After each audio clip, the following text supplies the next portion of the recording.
Bom dia a todos e todas. Cumprimento as minhas colegas de tribunal, desembargadoras federais Leila Paiva e Gisele França, as nossas queridas procuradoras gerais dos estados de São Paulo e Mato Grosso do Sul, doutora Inês Maria e Ana Carolina Garcia, que a terceira região está totalmente representada hoje. E eu muito feliz porque eu tenho dupla nacionalidade, né? Para quem não sabe, eu sou paulista de nascimento e sul-mato-grossense por acolhimento. E uma das pessoas que sempre me acolheram lá foi a doutora Ana Carolina Ali Garcia. Doutora Ana, doutora Inês Maria Coimbra, se eu estivesse na procuradoria ainda, ela seria minha chefe agora. Mas eu já saí de lá há muito tempo. Acho que ela nem tinha nascido quando eu saí, né? Mas hoje nós estamos aqui com duas das pessoas que mais entendem da reforma tributária nesse Brasil. Elas estão há muito tempo estudando esse tema e hoje elas vão nos brindar com algo que vem nos inquietando bastante, que é a governança fiscal compartilhada. Nós temos falado muito disso, na uniformização da interpretação e aplicação da legislação, competência normativa secundária local e sujeição ativa do IBS. Nós vamos começar com a doutora Ana, e depois passamos à doutora Inês, mas, na verdade, elas vão fazer, como nós fizemos ontem, né? Uma conversa, que é mais fácil, mais descontraída. Então, eu começo apresentando as nossas convidadas de hoje. Doutora Ana Carolina Ali Garcia é procuradora-geral do Estado do Mato Grosso do Sul, graduada em Direito pela Universidade Católica Dom Bosco, MBA em Parcerias Público-Privadas e Concessões pela Fundação Escola de Sociologia e Política de São Paulo, especialização em Direito Tributário pelo IBET, atuou como consultora legislativa do Poder Executivo Estadual, é membro do Grupo de Trabalho Procuradorias na Reforma Tributária, criado pela AGU, membro titular do Grupo de Análise Jurídica do Programa de Assessoramento Técnico à Implementação da Reforma da Tributação sobre o Consumo no âmbito do Ministério da Fazenda. É vice-presidente do Grupo da Reforma Tributária no âmbito estadual, relatora da reforma tributária no âmbito do Colégio Nacional de Procuradores Gerais dos Estados e do Distrito Federal, CONPEC. A doutora Inês Maria Coimbra é procuradora-geral do Estado de São Paulo, quinta mulher e a primeira pessoa negra a assumir o cargo máximo da PGE paulista. Antes de assumir o comando da PGE, era procuradora-chefe da assessoria jurídica do gabinete do órgão. Integra a Procuradoria-Geral do Estado de São Paulo desde 2004 e já trabalhou na Procuradoria de Assistência Judiciária, PAJ, na coordenadoria. Eu lembro muito bem. Se lembro. Liberdade 32, não é? Isso mesmo. Para quem não é de São Paulo, Avenida Liberdade, número 32, é um endereço que nunca nós vamos esquecer. E ela coordenava, então, trabalhou na Coordenadoria de Assuntos Fundiários e na consultoria jurídica de diversas secretarias estaduais. É mestre em Direito do Estado pela PUC de São Paulo, instituição pela qual obteve especialização em Direito Administrativo e Processo Civil, ex-professora do curso de especialização em Direito Administrativo, e as principais competências dela: parcerias público-privadas, projetos de infraestrutura, igualdade de gênero, igualdade racial, gestão pública. Então, convido a ambas, Ana Carolina e Inês Maria, minhas queridas amigas, com um prazo de 30 minutos. Okay? Mas fiquem à vontade, porque eu não tenho nenhuma pressa. Então, fiquem à vontade, é uma alegria tê-los aqui. Já temos 202 participantes online. É muita gente. Então, passo desde logo a palavra à doutora Ana Carolina Ali Garcia. Bom dia a todas as pessoas aqui presentes e que também nos acompanham virtualmente. Eu quero cumprimentar o presidente dessa corte, desembargador Carlos Mouta, dizer que, para nós, sul-mato-grossense, é uma enorme satisfação retornar ao Tribunal Regional Federal da Terceira Região. Minha querida amiga desembargadora Marisa Santos, grande responsável, verdadeira responsável por estarmos aqui hoje. Agradeço o honroso convite, recebo com muita responsabilidade, mas também com alegria pelo momento de estarmos de volta à EMAG, que tem tido um protagonismo com tantos cursos e agora com a temática da reforma tributária. E eu estendo parabenizando aí a desembargadora Leila Paiva, a desembargadora Gisele França e o desembargador Renato Becho, que estão na coordenação do curso da reforma tributária, abrindo as portas da Escola da Magistratura Federal para esse debate que é caro para o Mato Grosso do Sul, para São Paulo, né, Inês? Para todo o nosso país, para a sociedade, para os advogados, para os procuradores.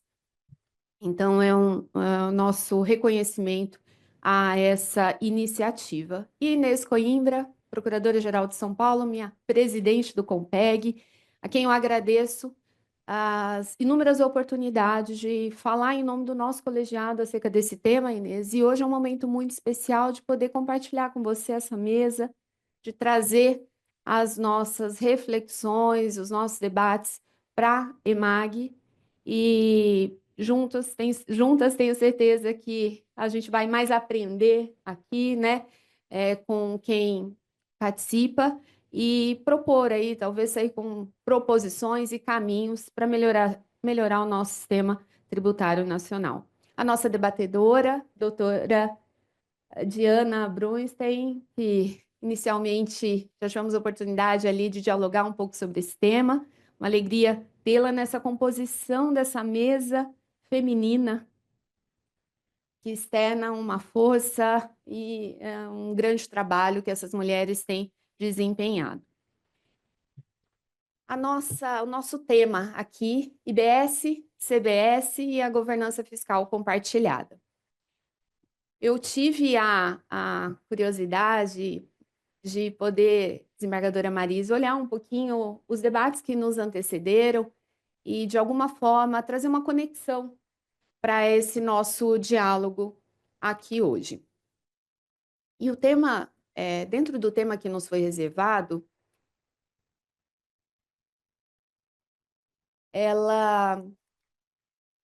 eu acho essencial, quando a gente fala do federalismo fiscal, nós termos um olhar para as grandes mudanças.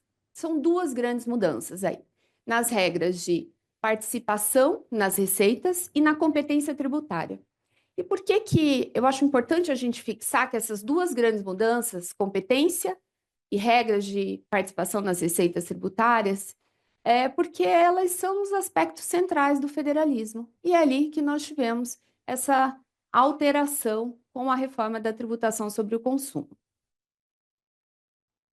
Nós precisamos voltar um pouquinho e olhar como a ordem tributária, como nós estávamos acostumados, né? Então, a ordem tributária aí de 88, nós estávamos acostumados aos princípios gerais, as limitações constitucionais ao poder de tributar, aquela separação de impostos, estados, Distrito Federal, da União, dos municípios, a repartição das receitas tributárias e a ordem social. E aí nós passamos a vivenciar uma alta complexidade, porque um excesso de produção de normas, né? Nós passamos a ter uma sobreposição de incidência, discussão se é mercadoria, se é serviço, CMS, ISS, guerra fiscal.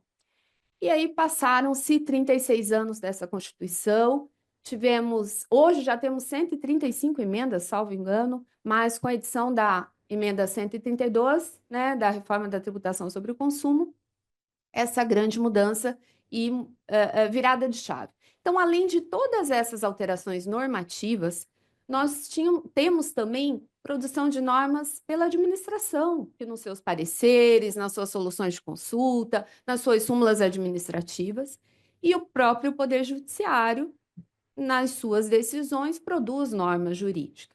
Então, em razão disso, aquele nosso tripé inicial que foi colocado à disposição para equilibrar esse sistema, resolução do Senado Federal, o próprio CONFAS para evitar essa guerra fiscal entre os entes, E o Supremo Tribunal Federal, guardião máximo da Constituição, isso já não se mostrava suficiente, né? Então, há muito tempo se discutia uma reforma tributária e uma reforma da tributação sobre o consumo.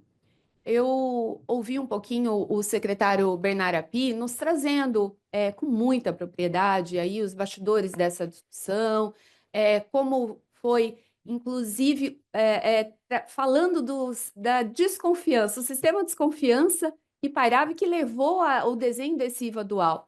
E essa é a verdade. Os estados desconfiando da União nesse sistema federativo, não muito longe tivemos alteração de alíquota de ICMS de combustível, embora um tributo de competência estadual, uma alteração pelo legislador federal, os municípios desconfiando dos estados. Então, nesse sistema de desconfiança, a tributação sobre o consumo que se entendeu viável foi a dual, né? E não aquele IVA nacional, como inicialmente se discutiu, e nós vamos tratar um pouquinho disso para entender competência tributária, capacidade tributária ativa. Então, a emenda 132 vem e ela substitui, aí propõe substituição do IPI, PIS, COFINS, ICMS e ISS, né? Então, a CBS, IPI, PIS, COFINS e o IPI, Imposto Seletivo, e o IBS, ICMS e ISS. É preciso falar que tem uma outra contribuição, que é a contribuição sobre produtos primários e semi-elaborados. Essa contribuição ela é restrita aos entes que, em abril de 2023, tinham seus fundos de infraestrutura para infraestrutura e habitação, e é o caso do estado de Mato Grosso do Sul, que tem o Fundersul. Então, ficou autorizada a instituição também de uma contribuição semelhante a essa, ela é limitada a 2043, para os estados que tinham já essa contribuição instituída e que era destinada à infraestrutura e investimento, e a contrapartida era um diferimento, algum benefício em relação ao ICMS. Então, nós estamos falando de 5 por 4, mais ou menos, nessa alteração de tributos. E essa transição desses tributos, essa substituição, ela demorará em torno de 7 anos, né, de 2026 a 32, até que em 2033 nós não temos mais ICMS, ISS, IPI, PIS, COFINS. E a partir de 2026 nós já começamos a CBS com 0,9%, o IBS com 0,1%. 2027, PIS e COFINS são extintos, o IPI reduzido a zero a alíquota, e a partir de 2029, que impacta muito para os estados, a gente passa a ter a redução gradual do ICMS e ISS, aumentando as alíquotas do IBS. E por que esse desenho de transição? Para evitar aquela perda abrupta de receita dos estados que são mais produtores que consumidores. E além dessa transição dos tributos, nós temos também uma transição federativa, né? Nós chamamos de transição federativa, que é a forma, a disciplina como esses recursos serão repartidos. Lembra que nós falamos inicialmente das mudanças que é nas competências e nas regras de repartição das receitas tributárias, né? Então, durante aí praticamente 50 anos, disciplina a forma como esses tributos serão repartidos entre os entes subnacionais a partir da arrecadação nacional do IBS. Então, o que o Constituinte estabeleceu? Ele lança para o futuro um olhar do passado. Então, nós vamos, durante esse período da transição federativa, receber conforme no passado nós tínhamos a receita do ICMS e para os estados que tinham aqueles fundos de infraestrutura que eu falei que ficou autorizada a criação de uma outra contribuição, no caso do Mato Grosso do Sul, o Fundersul. Então, essa fotografia, hoje o período, ele não está na Constituição, ele está no PLP 108, será de 2019 a 26, se não for alterado, está em discussão ainda no Senado Federal, a fotografia que levará a receita, a distribuição dessa receita ao longo desse período. E aí, já a partir de 2033, a maior parte do IBS será distribuída com base na arrecadação passada dos tributos a serem substituídos. Uma grande discussão do ponto de equilíbrio, né, do registro desse momento para trás, o período C19 e 26, e também os municípios que têm um alto crescimento populacional, e um aumento de despesa pública e estarão estagnados com o valor de uma receita passada. Por outro lado, esse foi o mecanismo que se entendeu mais hábil para poder equilibrar em relação aos estados que têm mais produção que consumo, é o caso de Mato Grosso do Sul, que se encontra nessa situação. Ainda assim, mesmo essa regra de equilíbrio estabelecida, é um dos estados perdedores em termos de arrecadação. E o momento que nós nos encontramos na discussão da reforma tributária. Hoje, o momento ela passa pela sua regulamentação, né? Nós já tivemos a promulgação da emenda 132, nós tivemos a primeira lei, que é a Lei 214, em janeiro desse ano, que ela institui o IBS, a CBS e o Imposto Seletivo e cria o Comitê Gestor. E estamos discutindo, inclusive tem audiências públicas a partir de hoje, no Senado Federal, em relação ao PLP 108, que institui o Comitê Gestor, trata do processo administrativo tributário, da distribuição entre os entes federativos, que é o que nós falamos da transição federativa, do produto da arrecadação do IBS e do próprio ITCD, que passa a ter uma imposição de alíquotas progressivas, né, mudança de base de cálculo. Olhando para os desafios desse novo sistema tributário, então, passei uma visão um pouco geral de como que está o momento da regulamentação, dessa mudança em termos de competência tributária, e nos parece que o grande desafio é nós preservarmos a capacidade tributária ativa dos entes subnacionais, que é fiscalização, lançamento, cobrança, representação administrativa e judicial, e, ao mesmo tempo, entregar um sistema eficiente, um sistema racional, um sistema com a simplificação que é a diretriz da reforma. E por que manter essa capacidade? Essa foi uma opção do Constituinte, e me parece que foi uma opção em razão da preservação de um outro princípio, que é o Pacto Federativo. Então, os entes subnacionais mantêm um protagonismo no lançamento, na cobrança, na fiscalização. E na representação administrativa e judicial por suas procuradorias. Então, a gente tem dito que o modelo ele é dual sob o viés operacional, mas ele é uno no aspecto normativo, porque a competência tributária já não está mais com os entes subnacionais. Trata-se de leis complementares federais, né? Então, a emenda Constitucional 132, ela alterou essa competência tributária e passa o legislador federal a disciplinar aquele imposto que antes os entes subnacionais disciplinavam. Salvo a alíquota, que continua na competência dos entes, ainda assim com as mitigações que nós temos no texto para evitar a alteração aí nessa arrecadação, e na competência normativa secundária, que é um outro ponto que nós vamos abordar, que são os regulamentos de competência continuam com os entes subnacionais. Mas a legislativa nas mãos do legislador nacional. Então, por isso que a gente fala que ele é, do ponto de vista operacional, dual à tributação sobre o consumo, mas do ponto de vista normativo, ele é uno, já que concentra nas mãos do legislador federal.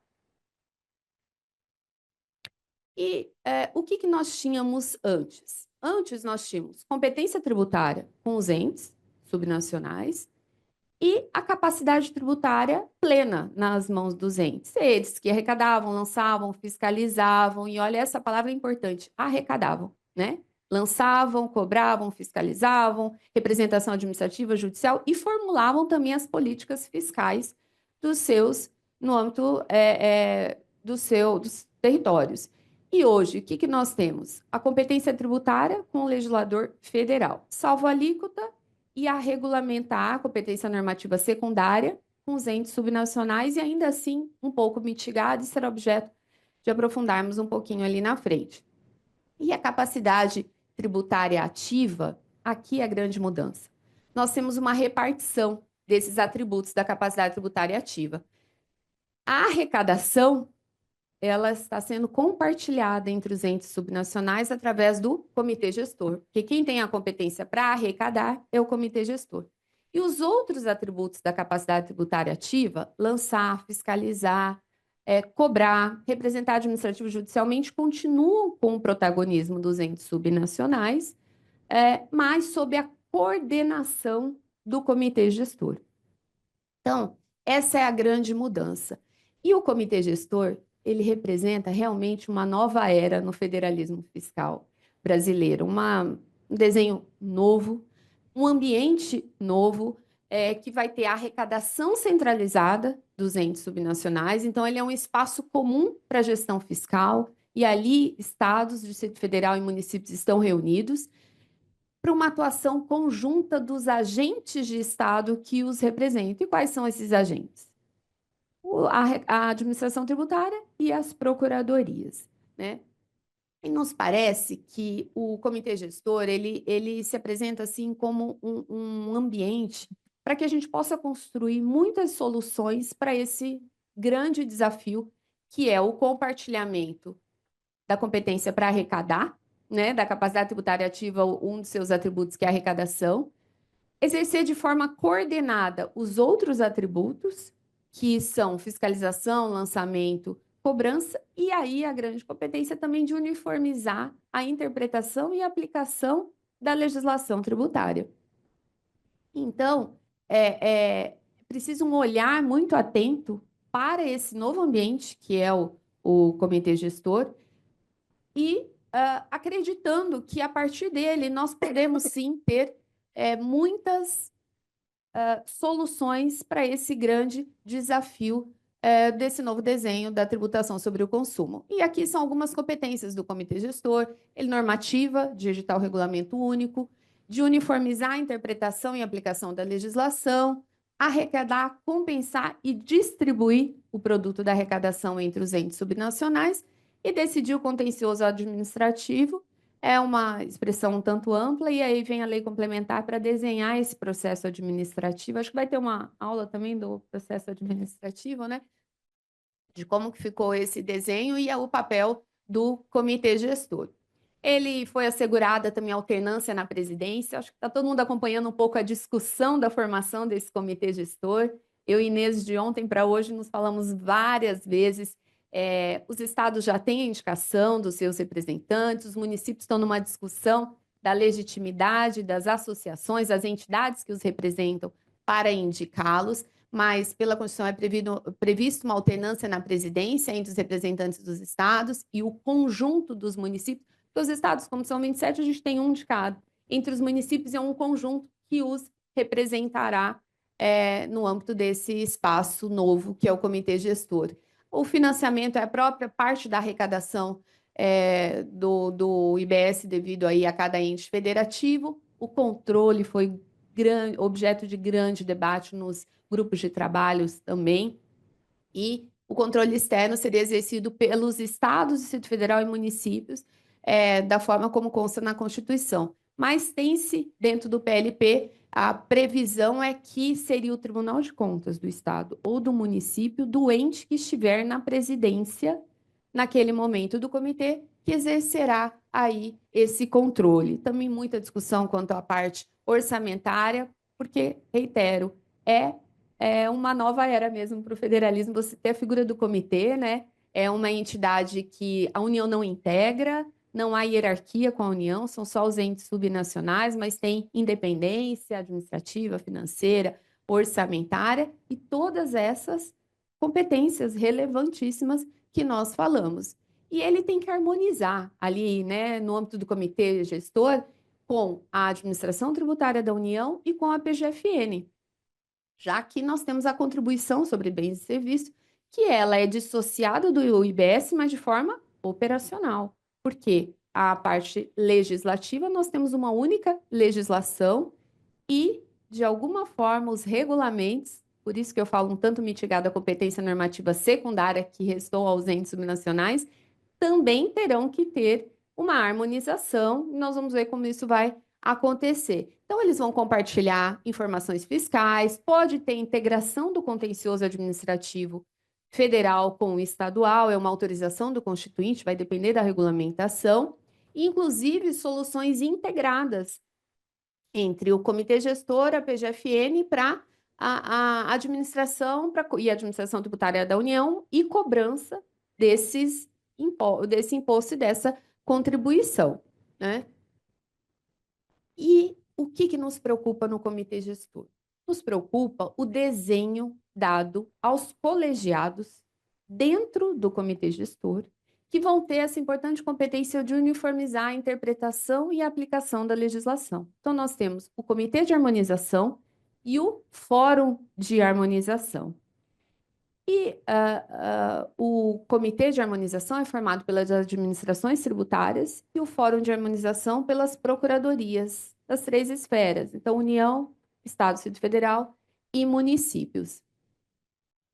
E no âmbito do Comitê Gestor, nós já vimos que ele vai centralizar a arrecadação, ele vai uniformizar a interpretação e aplicação da legislação do IBS e tem que harmonizar com a CBS e vai coordenar a fiscalização, o lançamento e a cobrança que continuam com os entes subnacionais, mas de alguma forma coordenado pelo Comitê Gestor. E a nossa grande preocupação é dissociar as interpretações entre comitê e fórum de harmonização, onde estão as procuradorias. No desenho posto, o comitê de harmonização, composto pelas administrações tributárias, que tem a competência de uniformizar a interpretação e aplicação da legislação. E o fórum, ele atua como um órgão consultivo do comitê. Então, se provocado pelo comitê, nós, enquanto órgão jurídico com competência constitucional para realizar o assessoramento, a consultoria jurídica do ente, vamos a participar da uniformização se consultados pelo Comitê de Harmonização e, ainda assim, os entendimentos do fórum vinculam só as procuradorias das 3 esferas da federação e o entendimento no âmbito do Comitê Gestor vincular as administrações tributárias. É possível um ato conjunto entre os dois que vincule, mas no fluxo, no procedimento ordinário, há uma cisão e a competência de uniformização e interpretação no âmbito do comitê. Então, nós temos discutido pela importância da atuação conjunta da administração tributária e das procuradorias. Entendido esse ambiente como um espaço propício para muitas soluções serem construídas pelos 2 agentes de Estado eleitos pelo Constituinte para estarem nesse ambiente. Olha, nada mais propício que essa atuação. O que se quer é que o entendimento de Estado seja uno. Nós sabemos que no processo de constituição, de recebimento do crédito tributário, vários atos interpretativos são produzidos, tanto pela administração tributária quanto pelas procuradorias. Mas o que se almeja, ao fim e ao cabo, é que haja um único entendimento de Estado. Para o contribuinte, é isso que se espera, né? Em um único entendimento de Estado, então é preciso uma melhor governança entre esses órgãos colegiados dentro do comitê gestor, que tem essa importante competência de uniformizar a interpretação e a aplicação da legislação. Então, nos parece que um grande desafio é uniformizar e harmonizar o processo de constituição do crédito tributário como um todo, entre administração tributária e procuradorias. E a bem da verdade é que hoje as procuradorias, aquela máxima de que as procuradorias recorrem de tudo, já não nos pertence, né? Há filtros e seletividades no ajuizamento das execuções fiscais, tanto teto de valores de ajuizamento, quanto também prévia busca de bens. Há uma cultura de se observar os precedentes qualificados. Então, as decisões nos repetitivos, as ações de controle de constitucionalidade, enfim, os precedentes, eles são importantíssimos para a nossa atuação e, inclusive, para os editais, né? A modernização da dívida, pela qual a Procuradoria hoje se apropria na gestão da dívida, não meramente controle de legalidade e distribuição de execução fiscal, mas sim uma gestão da dívida ativa, lidando com protestos, lidando com medidas extrajudiciais que são muito mais resolutivas já que hoje se discute tanto a alta litigiosidade, né, com morosidade, com alto custo, com baixa recuperação daquele crédito. Então, isso nos levou a uma atuação na parte extrajudicial, inclusive com os editais de transação tributária. A PGE de São Paulo, depois da PGFN, a PGE de São Paulo tem um enorme destaque na transação tributária, com os editais de disseminada controvérsia jurídica. Então, temas que têm sido reiteradamente discutidos no Poder Judiciário e que a Fazenda entende, assimila já aquela tese, ela passa a publicar seus editais chamando os contribuintes para extinguir, enfim, desistir do prosseguimento do debate judicial e pacificar aquela discussão. Então, esse é o perfil hoje da advocacia pública. Então, são atores e diretrizes que são relevantíssimas no ambiente do comitê gestor, no ambiente do Fórum de Harmonização, junto com o Comitê de Harmonização e com a administração tributária, para externar um único entendimento de Estado, porque nos parece que a reforma não chama essa modernização. Nós sabemos que hoje temos entendimentos diversos e assim se prossegue, mas isso não seria aceitável, já que não é uma reforma, é uma revolução, né, desembargadora Marisa, como o professor Scaff ontem mencionou.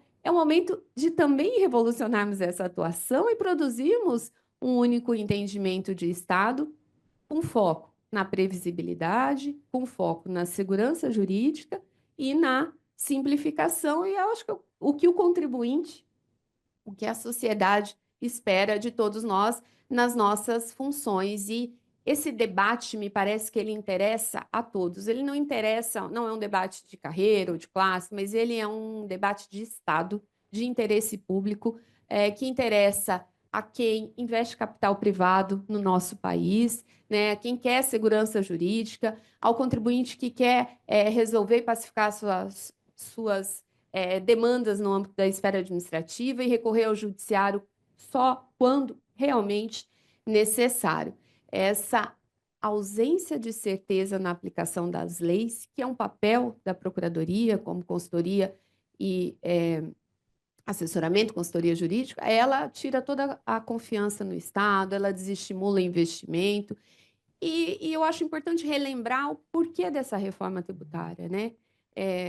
Lá nós iniciamos lá falando daquela complexidade, falando da sobreposição de incidência, da guerra fiscal. Então, vem a reforma para melhorar o ambiente de negócio, para oportunizar a conformidade fiscal, para trazer transparência, segurança jurídica. Então, o ambiente do comitê gestor ele é propício para que a gente possa realmente colocar em prática essas premissas e, para isso, um melhor desenho na governança desses colegiados dentro do comitê gestor e que é integrado pelos agentes de Estado eleitos para auxiliarem na cooperação entre Estado, Distrito Federal e municípios, porque muito se fala do federalismo de cooperação, então o ambiente, comitê gestor é onde os entes vão ter que estar cooperando. Como isso vai acontecer se os agentes que os representam não estiverem atuando de forma integrada, e sim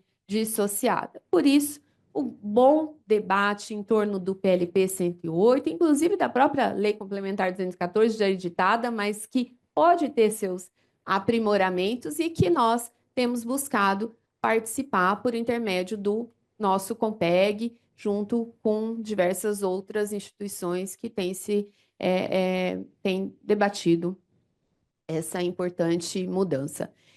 Então, os pontos centrais, falei desse início, enfim, do desenvolvimento, para dizer que a uniformização da legislação tributária são inquietações que eu trago aí, esse papel do comitê gestor na uniformização da interpretação da legislação e na harmonização com a CBS, a mitigação da competência normativa secundária e a sujeição ativa do IBS, que, como nós vimos, os entes binacionais mantêm o seu protagonismo, já que eles lançam, fiscalizam, cobram, mas, e aí tem o mais, a arrecadação está no comitê gestor.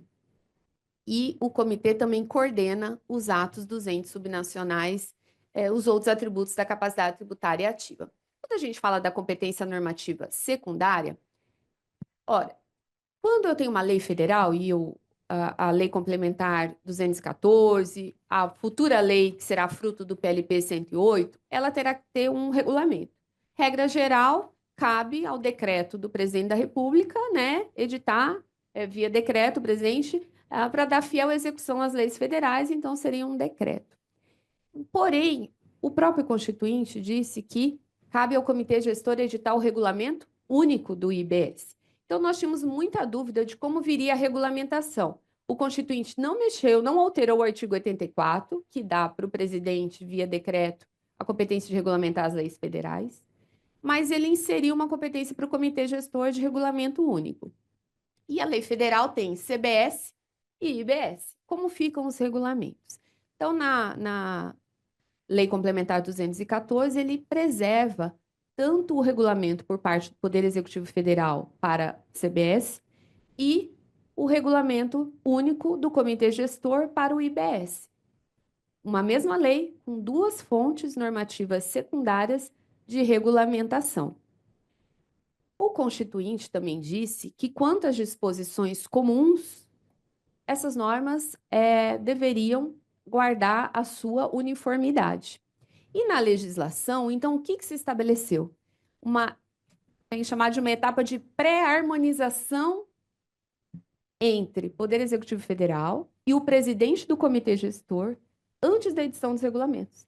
Porque quanto a hipótese de incidência, base de cálculo, sujeição ativa, creditamento, todas essas disposições, elas têm que estar uniforme nos dois regulamentos que sairão.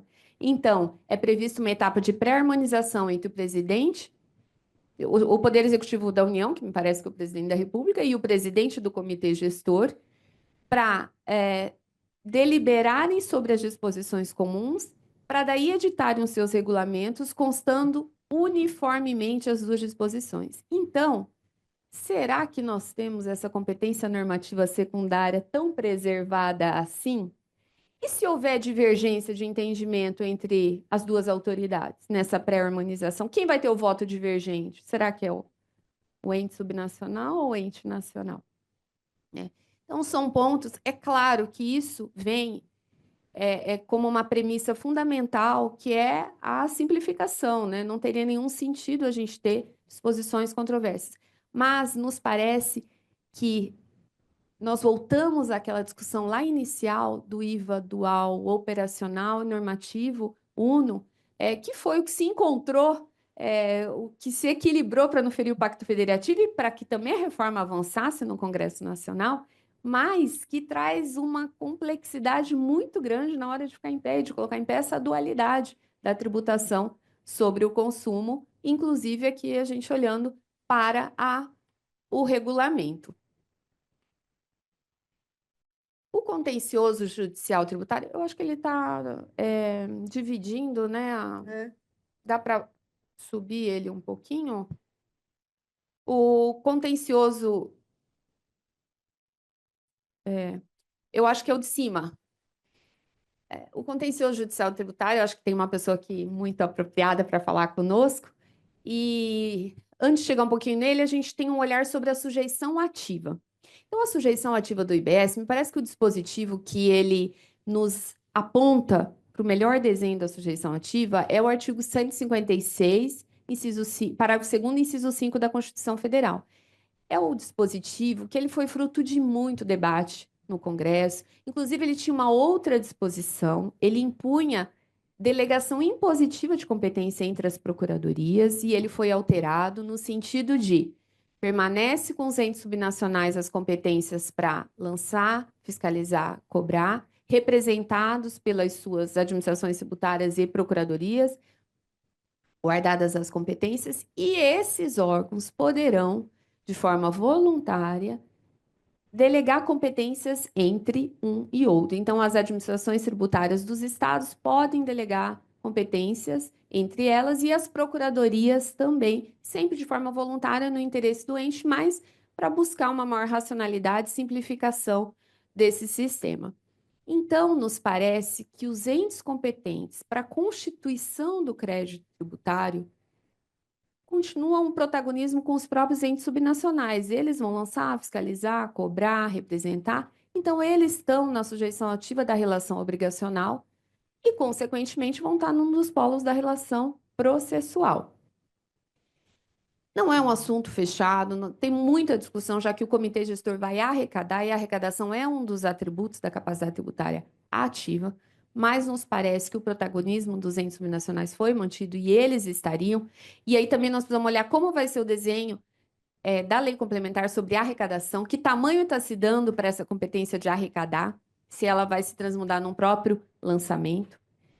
E aí isso pode impactar, mas nós temos defendido, e aí, Inês, eu preciso reconhecer que frutos de muitas dessas nossas reflexões, elas vêm construídas com vários procuradores, eu quero, em nome do Alexandre Abud, da Fernanda Ceru, agradecer aí a parceria, né, e a reflexão conjunta dessas teses. Temos defendido que a sujeição ativa está com os entes subnacionais e, consequentemente, para que o comitê gestor estivesse na relação, teria que ter na constituição do crédito, né? Ele vai estar, e a Inês vai falar um pouquinho disso, em termos de alteração da competência Poder Judiciário, mas na Constituição seriam os entes subnacionais e eles estariam, então, na relação obrigacional, o que traz um olhar sobre a justiça competente e a pulverização do contencioso. Então, a legitimação extraordinária pelo comitê gestor poderia até ser uma saída para evitar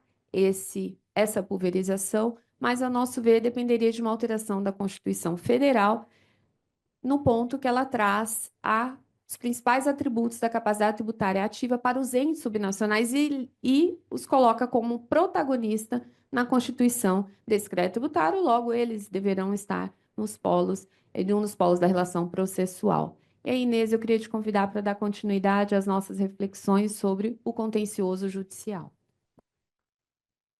Bom, muito obrigada. Bom dia a todos e a todas.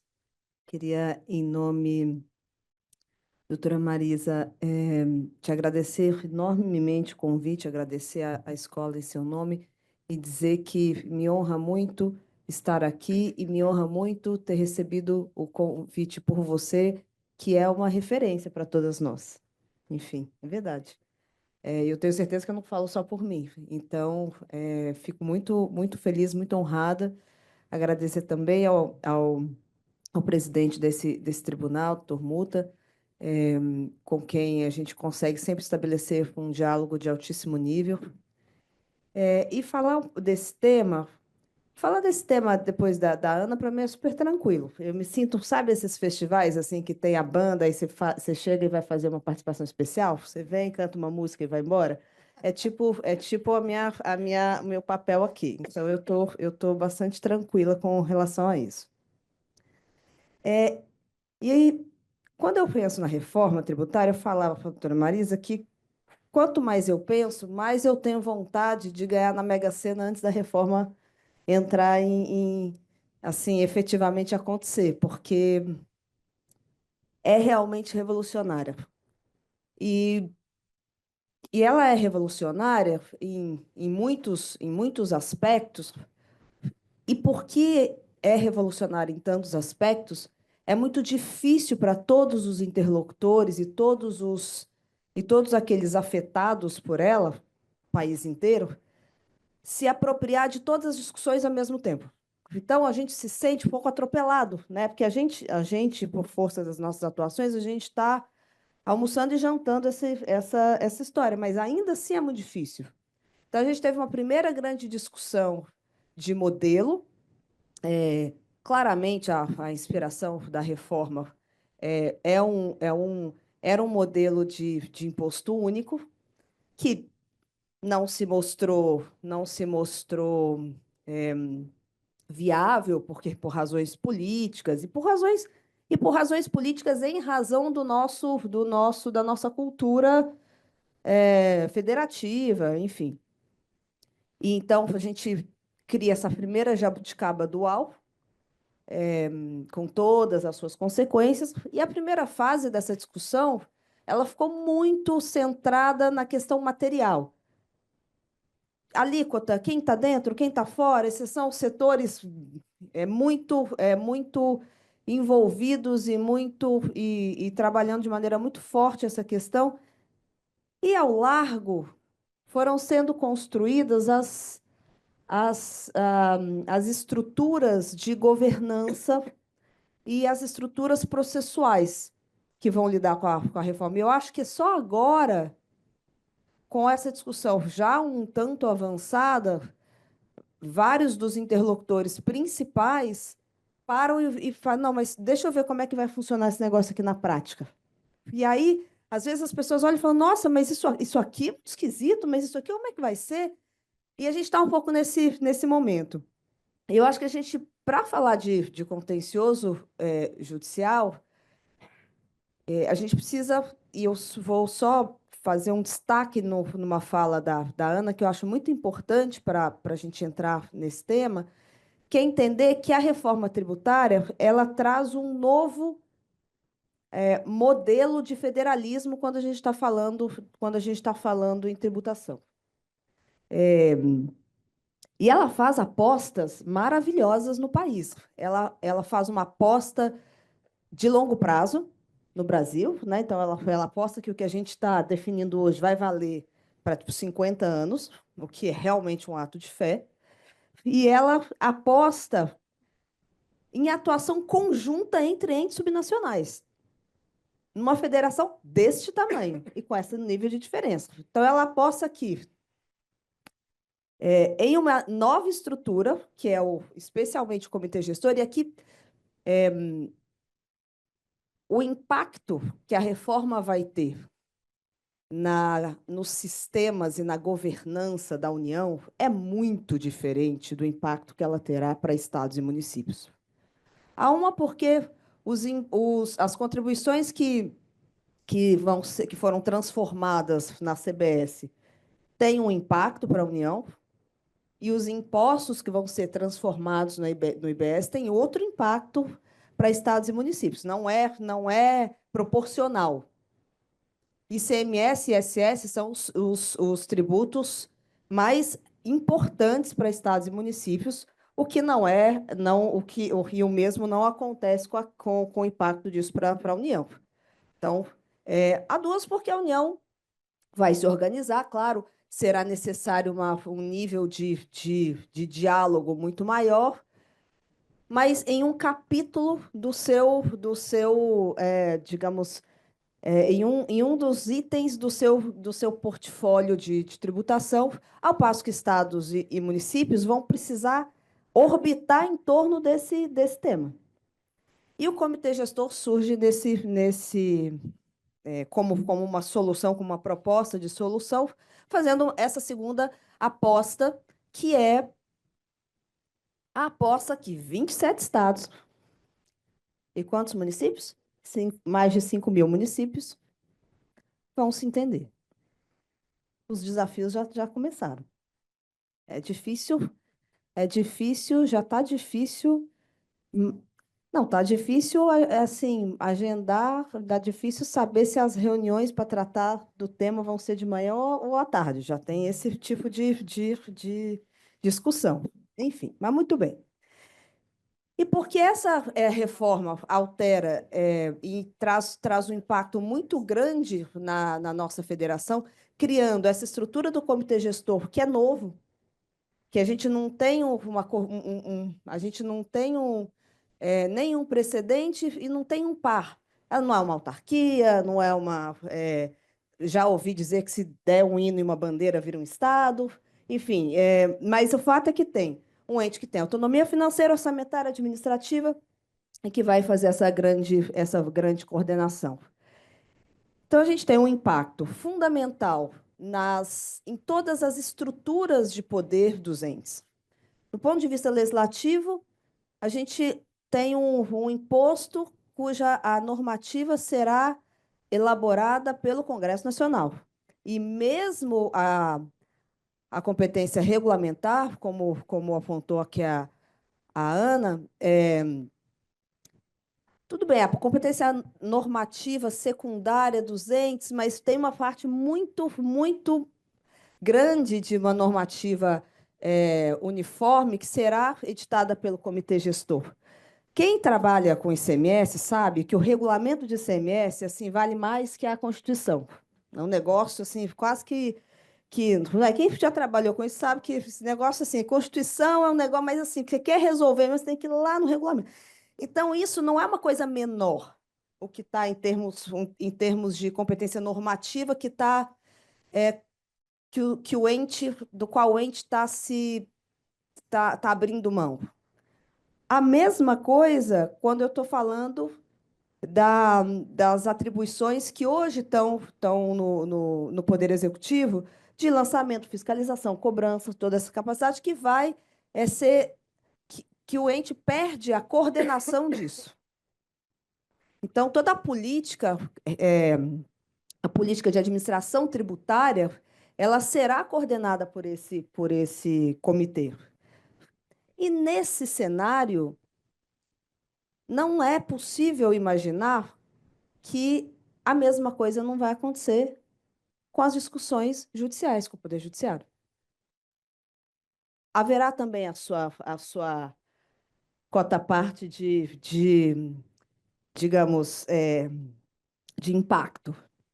Portanto, assim, nós também. Enfim, então a gente tem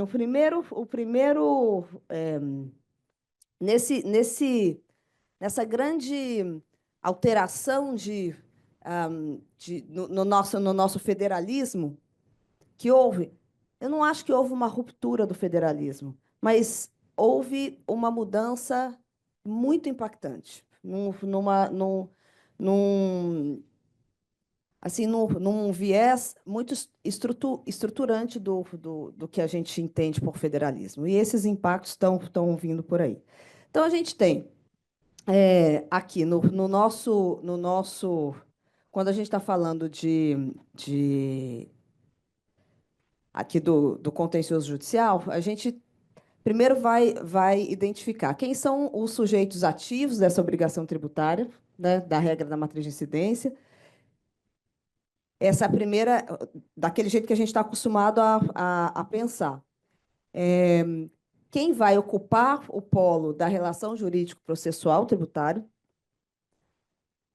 Hoje, a gente tem, quando a gente está falando de ICMS, de ISS, enfim, a gente tem a origem como algo muito, como aquilo que dá o tom, que dá a competência, mas a gente está falando de uma reforma tributária que está olhando para o destino, e que o princípio do destino é também estruturante. E com imposto, com uma contribuição de operação dual. Então, o que vai acontecer se uma fábrica de carros em Minas, que os carros são fabricados em Minas e são comercializados em São Paulo? Se o contribuinte tiver que judicializar alguma questão referente a isso hoje, ao CBS, ao IBS, que vão incidir sobre essa operação, ele vai fazer isso aonde? Se nada mudar, ele vai entrar com uma ação na origem e uma no destino, ele vai entrar com uma ação discutindo o CBS contra a União e discutindo IBS contra quem? Vai tudo ser atraído para a Justiça Federal, porque a União vai estar necessariamente no polo, porque eu vou ter uma mesma operação vai gerar a incidência desses dois tributos? Enfim. E se isso acontecer, nós vamos ter 27 tribunais de justiça, 6 tribunais regionais federais interpretando a mesma lei complementar e a mesma regulamentação. E aí a gente vai precisar esperar necessariamente isso chegar no STJ e no STF para fazer a pacificação. E a gente sabe que demanda tributária é igual ao Covid, né? Começa com uma semana, na semana seguinte tem 10, um mês depois tem 2.000 casos. Aquele negócio é um negócio desesperador. É epidemia. Vira epidemia. Se não vacinar logo, se não resolver logo, você perde o controle. A gente tem aí umas teses, toda hora está acontecendo uma tese do momento que tem 30 mil ações, que é uma loucura. Enfim, então, a gente tem, a gente teria toda essa miríade de tribunais, interpretações distintas para a mesma norma e para fatos jurídicos semelhantes ou idênticos, gerando divergências insolúveis. E isso tudo vai, na verdade, de encontro frontalmente com o princípio da simplificação que tá buscando reger essa reforma. Então, começou a se pensar num sistema em que essa questão fosse solucionada. Pode passar, né? A gente tem problemas de alta litigiosidade tributária, a gente tem problemas nos tribunais administrativos, e aqui eu chamo a atenção também para uma fala da Ana muito importante, que eu acho que a gente não pode perder a oportunidade de melhorar a governança que está sendo proposta no PLP hoje, do comitê gestor, com relação aos atores, aos interlocutores que fazem parte do sistema de harmonização, porque um dos problemas que a gente percebe no nosso dia a dia é ainda uma grande resistência da administração tributária de incorporar os precedentes judiciais. Isso leva a uma inflação de processos completamente desnecessário, que custa muito. Então, assim, eu acho que essa é uma oportunidade que a gente tem de resolver isso. O PLP, tal qual está proposto hoje, não enfrenta essa questão, não resolve essa questão ainda. A gente está buscando um diálogo para fazer propostas para que isso se resolva, mas eu acho que essa é uma questão que a gente não pode perder de vista. Enfim, então a gente tem essa questão das controvérsias, insere a União no polo passivo, mais ente nacional, vem tudo para a Justiça Federal. Já pensou?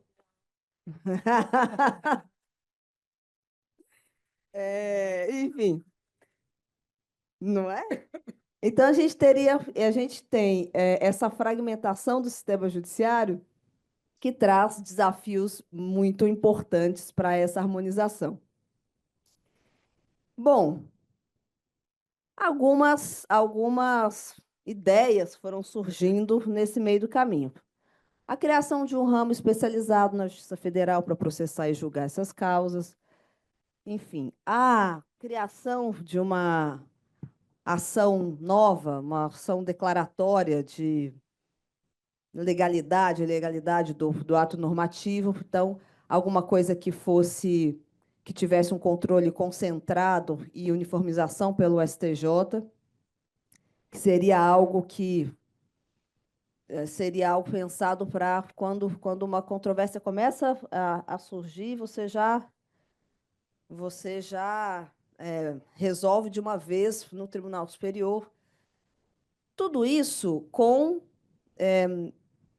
vários problemas, né? Com vários problemas e que se verificou. Uma das ideias, que é a ideia que parece ganhar mais força, é da criação de um fórum nacional, integrando magistrados federais e estaduais dos dois graus de jurisdição, numa certa inspiração do que é a justiça, os núcleos de justiça 4.0, então, algo que fosse completamente virtual, preserva a competência dos tribunais, tenta enfrentar essa questão das decisões conflitantes, mas, enfim, isso é assim a ideia no seu macro, né? Naturalmente que há muitos debates de como fazer isso operacionalmente, como na prática isso seria feito.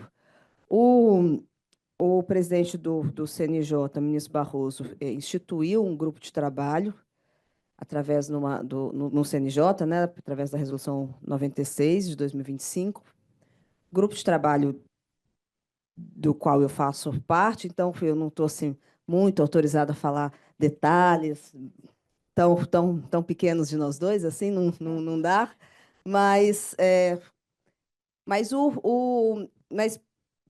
tudo indica que o que está se buscando a diretriz é uma solução, uma tentativa de solução, uma proposta que minimize os riscos de decisão conflitante. Porque senão a gente é um tiro no pé, né? Você querer toda essa estrutura para simplificar, e daqui a pouco você tem. Porque, né, senhores, a gente vai conviver com os tributos ainda até 2032. Então, nós vamos tem ICMS, tem ISS, tem CBS, tem IBS. Então, até 2032, quem não ganhar na Mega Sena vai ter um problema mesmo disso tudo, de ter que administrar tudo isso. Então, a diretriz é criar uma proposta que tenha como fundamento a simplificação, eliminar divergências e ter algo dentro de uma realidade que hoje se impõe, que é uma realidade do mundo digital. Né? Então, se apropriar também de todas essas tecnologias para criar algo dentro desse mundo. Né? Por isso, esse núcleo de Justiça 4.0, enfim, é alguma coisa que tem ganhado mais força, isso que está se popularizando como um foro nacional. Enfim, eu acho que é isso. Não, a gente tem o que eu queria só fechar com desse slide que fala de propostas e caminhos. De novo, isso a gente tem discutido bastante no grupo. O que eu acho que a gente não pode perder, em termos de oportunidade, qualquer que seja a solução que se proponha, que se pense para um controle judicial, para o contencioso judicial dessa reforma, não pode estar desconectado com o contencioso administrativo. A gente precisa pensar num fluxo em uma coisa converse com a outra, justamente para a gente não repetir o que a gente já vem fazendo. Então, o contribuinte passa por toda a discussão até o fim do processo administrativo, para começar a discutir tudo de novo no processo judicial, para que o contencioso administrativo desconsidere precedentes qualificados. Em que sentido faz isso? Então, assim, se a gente não cuidar da governança para que isso não aconteça, acho que a gente perde uma oportunidade de ouro. A gente só vai reproduzir, fazer a mesma coisa, só que com teses um pouco diferentes. Enfim, mas em termos de a forma como a gente lida com o problema vai continuar igual. E, nesse aspecto, eu acho que a cooperação entre as procuradorias e as administrações tributárias, no âmbito de toda essa fase administrativa da reforma, é muito importante. Eu acho que esse, sim, é uma mudança que a gente não poderia perder de vista. Porque fica brincando né, que o judiciário, tudo o judiciário decide, tudo o judiciário... Mas, assim, o judiciário não sai de onde ele está e vai lá se meter no lugar. Né? Tudo é trazido para o judiciário. Então, assim, também essa alta litigiosidade é uma responsabilidade muito grande nossa, e que a gente tem. As procuradorias têm enfrentado isso. Esse talvez seja um dos um dos grandes problemas que está na banca de qualquer procurador-geral. É como diminuir a litigiosidade. Como diminuir a litigiosidade. Como fazer para dar mais racionalidade a essa atuação? Porque custa caro. Então, a gente tem investido bastante na consensualidade, isso em várias áreas, não só na área tributária, com muito sucesso. Mas aqui, me parece que a gente não pode perder de vista a questão da fase administrativa, de absorver, da não uniformização, de reconhecer precedentes qualificados, isso seria um ganho muito grande. E quando a gente está falando de controle judicial, de contencioso judicial, o que se caminha é para uma necessidade talvez, de uma convivência, de uma atuação conjunta entre as justiças federal e estadual. Então, não somos só nós que vamos precisar sentar com os coleguinhas todos, município, procuradoria, todo mundo vai precisar. É uma grande, assim, uma grande constelação o que a reforma tá propondo, assim, de todos os atores. Mas me parece que a gente está caminhando um pouco para isso, com discussões ainda muito em aberto, mesmo os tribunais de contas, veja, o controle agora, até a última alteração, diz que eles vão fazer também um regimento interno para saber como que eles vão controlar todo mundo. Então, a reforma está exigindo, mais do que qualquer outra coisa, a reforma está exigindo de todas as instituições, órgãos, entes, interlocutores que são afetados por ela, um nível de diálogo e cooperação imensos. Imensos. Esse talvez seja o maior desafio da reforma, é sentar e conversar. É isso, senhores. Obrigada.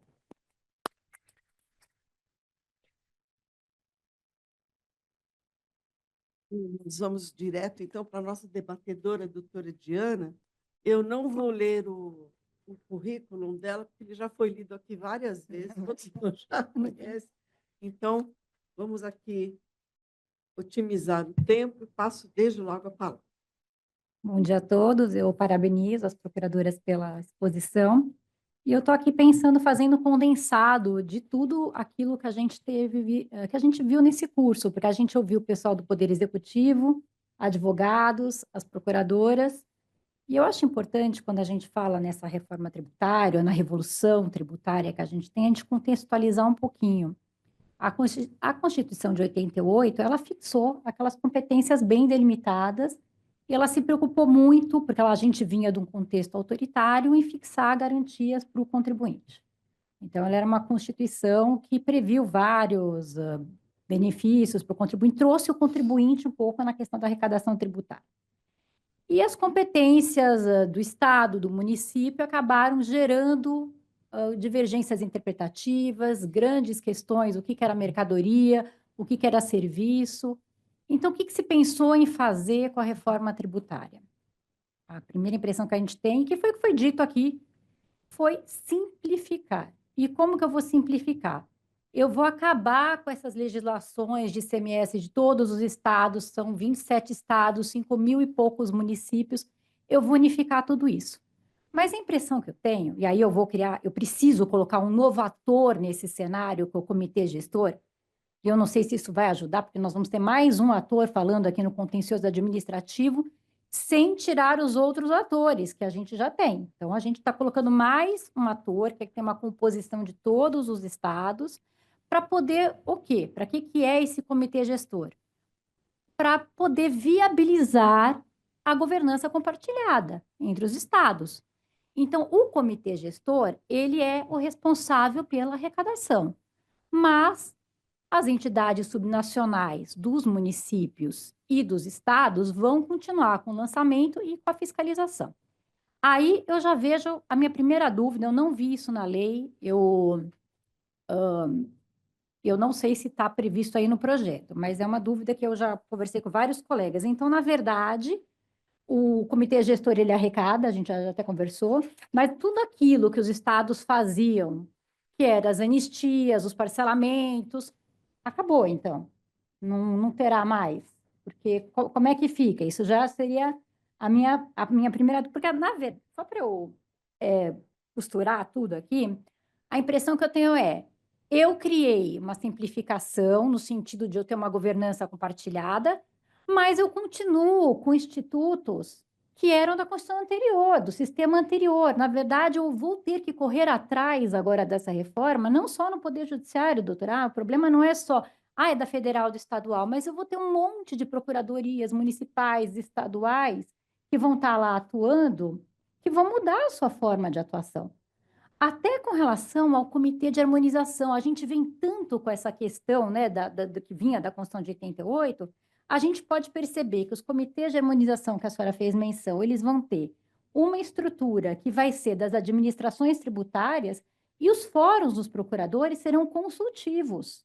Eles vão poder consultar, não vai ser vinculante. Mas com relação às suas procuradorias internas, eles vão ser vinculantes. Então, a gente vai continuar com dissensos de interpretação que não resolveram pela lei complementar. Talvez por isso, o grupo de trabalho do STJ, e eu vou trazer eles sugerem uma representação unificada com relação às procuradorias. Então, os meus questionamentos seriam basicamente esses. O Estado perdeu um pouco essa autonomia, me parece, e o que acham dessa proposta do STJ de unificar as representações judiciais? Eu sei que o tema é espinhoso, o tema é bem espinhoso, porque a gente está falando de uma outra mudança administrativa.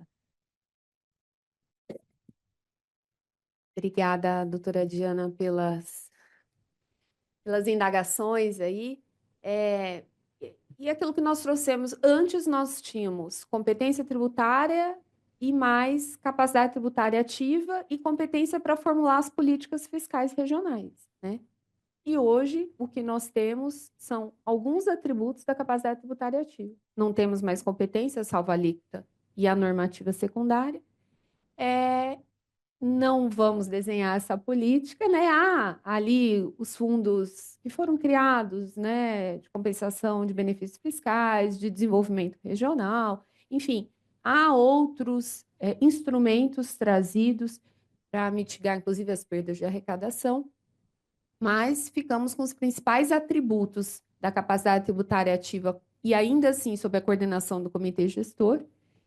Compartilhamos no comitê gestor a arrecadação, já que ali está, e no ambiente do comitê gestor exerceremos a uniformização e interpretação dessa legislação aplicável a todos. Em relação ao fórum, ele atuará se provocado, né? Mas no ambiente do comitê gestor há diretorias, e dentre as diretorias tem também a diretoria das procuradorias, no desenho do PLP. E nessa diretoria das procuradorias, então, haveria essa coordenação via comitê gestor dessas atribuições e competências que nos cabem. Essa transferência aí de competências ou unificação via comitê gestor, então me parece que a diretoria de procuradoria coordena a atuação das procuradorias, é mantida a autonomia da representatividade, então o seu ente ele tem a sua representatividade por sua procuradoria e isso está no texto constitucional. Me parece que abrir mão disso depende de uma alteração do texto, porque ele previa uma delegação impositiva de competência e isso foi alterado no Senado Federal, observando inclusive o Pacto Federativo e aquele pertencimento na representação pela sua procuradoria. Nada obsta que haja uma delegação voluntária entre as procuradorias. Tanto assim que hoje ocorre, nós temos convênios entre as procuradorias. Isso antes, ele era muito mais utilizado no âmbito do Compeg, os convênios, quando você não tinha um ambiente virtual de atuação, né? Hoje, com a tecnologia, enfim, a gente consegue estar em todos os estados, se preciso for. Em outro julgamento de grande relevância, no julgamento da ADI, no Supremo Tribunal Federal 5737, salvo engano, que foi discutido essa possibilidade das procuradorias serem demandadas para além dos seus limites territoriais.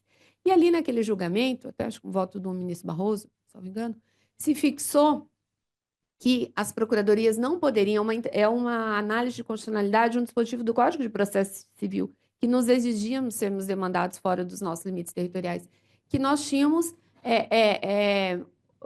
aí a prerrogativa de assim não sermos demandados, mantendo ali nos limites, até porque você tem repercussões administrativas em termos de precatórios, de estruturação daquele tribunal que é a atuação em representação do ente.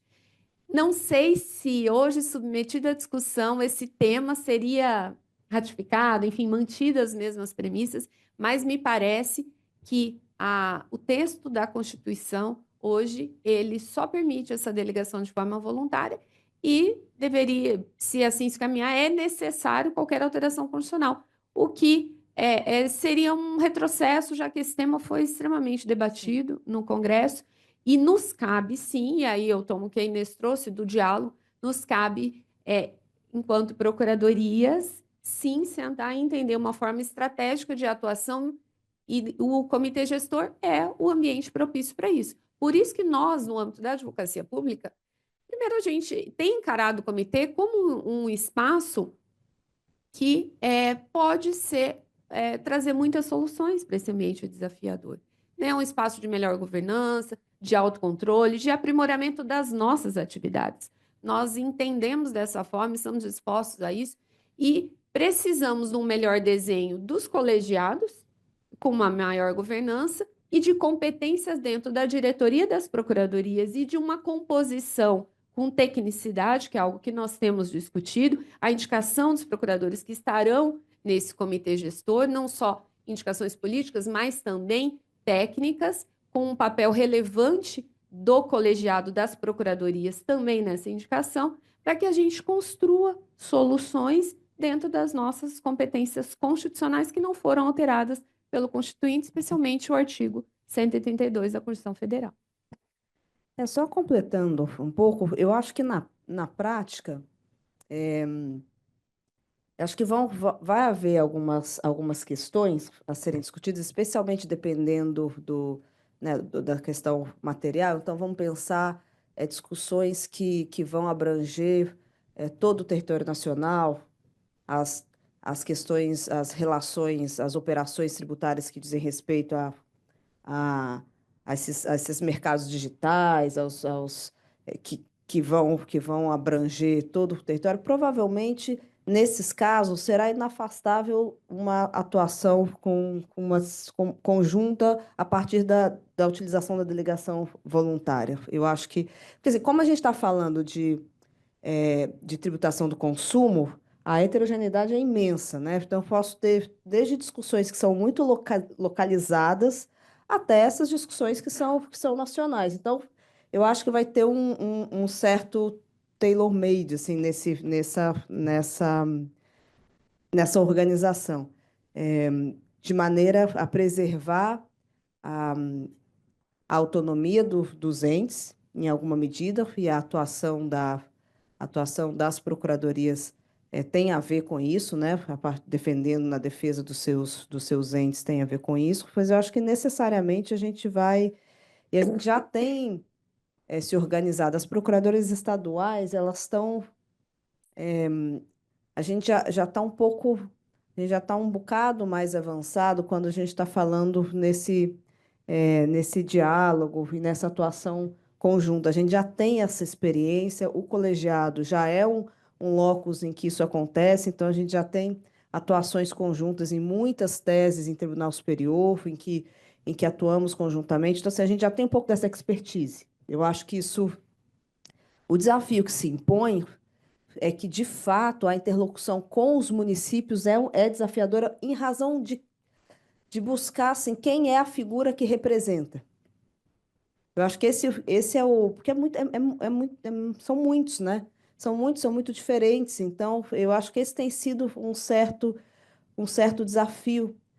Eu acho que esse será o nosso desafio maior, penso eu assim hoje, porque, falando em procuradorias, a interlocução com as procuradorias municipais, essa é uma novidade que a gente vai precisar, que a gente começa a já estamos, né, a gente já tem conversado, já tem iniciado, mas a interlocução entre as procuradorias estaduais, isso é uma coisa que a gente já faz e com uma expertise bastante avançada, mas o ator município, essa sim é uma grande novidade. E essa eu acho que esse talvez seja o maior desafio em termos de interlocução. Eu vejo, pelo menos, até por conta do curso, né? Os contribuintes também, eles têm, os advogados, né? Tem o receio dessas fiscalizações. Quem é que vai me fiscalizar também? Quem será o responsável? É muito complexo. E um outro ponto que isso eu também tenho pensado, que foi objeto que as senhoras falaram, é com relação ao comitê gestor. A impressão que eu tenho é que o comitê gestor ele não terá uma relação direta com o contribuinte para entrar nesse polo. A impressão que eu tenho é que ele está com o Estado. Está equivocada essa minha leitura? Ou seja, o Estado tem uma relação com o comitê gestor, mas para qualquer discussão tributária, o contribuinte não tem nada a ver com o comitê gestor. Assim, uma primeira leitura eu faço por conta da questão da competência originária que se colocou para o STJ com relação a alguns litígios envolvendo o comitê gestor. Então, essa seria uma primeira leitura desse texto. De fato, doutora Diana, primeira, uma única alteração na competência jurisdicional foi a do STJ, né, o artigo 105, que os conflitos entre os entes federativos, entre esses e o comitê gestor, se relacionado ao IBS e à CBS, a competência é do Superior Tribunal de Justiça. Nada mais se alterou em termos de competência do Poder Judiciário, uma competência absoluta, então a gente sabe que demandaria qualquer mudança, alteração na Constituição. Em razão disso, se a sujeição ativa, nós temos o protagonismo dos entes subnacionais, competência da Justiça Estadual para o IBS, competência da Justiça Federal para o CBS, salvo, como exemplo que a Inês trouxe, se uma disposição comum estará sendo discutida, enfim, no mesmo regulamento, e você autuado tanto o CBS e IBS, isso atrairia competência para a Justiça Federal com a União no polo passivo. Agora, esclarecendo um pouco a questão da competência do Poder Judiciário, enfim, do STJ para esses conflitos que são federativos, inclusive à época nós discutimos e propusemos que fosse para o STF. Parece que a Corte, com competência para discutir conflito federativo, fosse o Supremo Tribunal Federal, mas essa proposta não avançou, permaneceu no Superior Tribunal de Justiça. O contribuinte, ele participa do processo administrativo tributário. Assim como tem o CARF, nós temos os tribunais administrativos, isso foi mantido, né, nos estados, enfim, pelo desenho que consta no projeto de lei, ainda o PLP 108 em tramitação, e ali você tem a participação dos contribuintes. O comitê e o fórum são os agentes de Estado que representam o Estado. Então, a minha visão o equívoco talvez estaria, e aí é uma posição pessoal, nos entendimentos do comitê e do fórum, quando o ato conjunto for emitido, eles vincularem as decisões administrativas. E é por isso que agora também os contribuintes querem entrar dentro do comitê, já que vai vincular. Ora, o que me adianta estar no processo administrativo, estar ali, ter meu assento enquanto contribuinte, se depois um outro órgão do qual eu não participo vai vincular as decisões? Então, me parece que o acerto não estaria em o contribuinte estar dentro do comitê, mas em se adequar a essa redação normativa quando o comitê vincula as decisões no âmbito do processo administrativo tributário, que senão você esvazia a participação do contribuinte e que tem ali seu assento. É igual também no processo administrativo, o julgador não poder reconhecer inconstitucionalidade ou ilegalidade, que é outra disposição que constou e que mitigou muito a participação dos contribuintes. Então, já que está bagunçado, então nós vamos também para o comitê e vamos integrar. E até teve um ato conjunto, nós entendemos que era uma forma, né, Inês, de trazer o debate, a reflexão e assinamos, mas me parece que precisa equilibrar. Então, o comitê e o fórum Comitê de Harmonização e o Fórum de Harmonização dentro do comitê gestor são representantes, são agentes de Estado que devem harmonizar todo o processo de constituição do crédito tributário, sim, mas a participação do contribuinte ela tem que ser preservada no âmbito dos tribunais administrativos, assim como tem no CARF, e não estar vinculada aos atos coletivos que só participam os agentes de Estado. Esse é o meu pensamento. Inês? Não, e junto com isso, claro, há toda uma discussão sobre a legitimação extraordinária que se Sim. poderia, que se poderia pensar. Mas acho que essa é uma discussão que acho difícil que a gente crave isso na largada, sem entender exatamente como que vai se dar esse funcionamento. Eu acho que isso vai ter muito a ver com a atuação, se mais ampla ou mais restrita do comitê gestor, das decisões que se tomar a partir do comitê gestor. Mas uma das discussões tem a ver, claro, com essa competência. Quem é o demandado, né? Pelo contribuinte. O contribuinte demandará quem, e numa discussão, numa eventual discussão judicialmente, quem será o demandado. Essa é também uma questão que hoje nos parece que é mantida a competência dos entes para isso, e, eventualmente, a gente poderia pensar, inclusive, em litisconsórcios. Sim. Enfim, esse é um desenho ainda em aberto, mas eu sinceramente acho que vai ter muito a ver com o impacto do que estamos falando, assim, em termos de interesse. Não acho que, porque não faz sentido que 100% da litigância seja absorvida pelo comitê gestor, o comitê gestor seja o grande legitimado, o único réu em toda e qualquer discussão tributária, né? Assim, em toda e qualquer discussão de tributação de consumo. Você imagina, aí é um Estado mesmo, é bandeira e tudo mais. Não é completamente impossível. Mas eu acho que vai haver em alguns momentos, em algumas discussões, que provavelmente esse comitê, essa figura será chamada e terá também uma, uma legitimidade para constar num polo passivo, mas isso é algo em aberto. Em aberto. É em aberto. Assim, o PLP não resolve. Na verdade, eu acho que em aberto em termos. Eu acho que a delegação voluntária, eu acho que essa estrutura já dada dá uns instrumentos para que isso seja construído. Mas eu acho difícil que ex ante a gente consiga antever uma solução pronta para isso, sabe? Fazendo assim, assentada aqui agora, antes de começar, a gente vai postar tudo aqui ou tudo ali. Eu acho que tem um pouco, eu acho que essa construção vai ser um pouco feita conforme as coisas vão acontecendo. Esse período de começo, né? Essa transição. Eu acho que sim. Tem mais. Doutora Leila. Obrigada, presidente, Marisa, nossa querida diretora. Eu quero parabenizar a aula maravilhosa, mais uma aula maravilhosa da doutora Ana e da doutora Inês.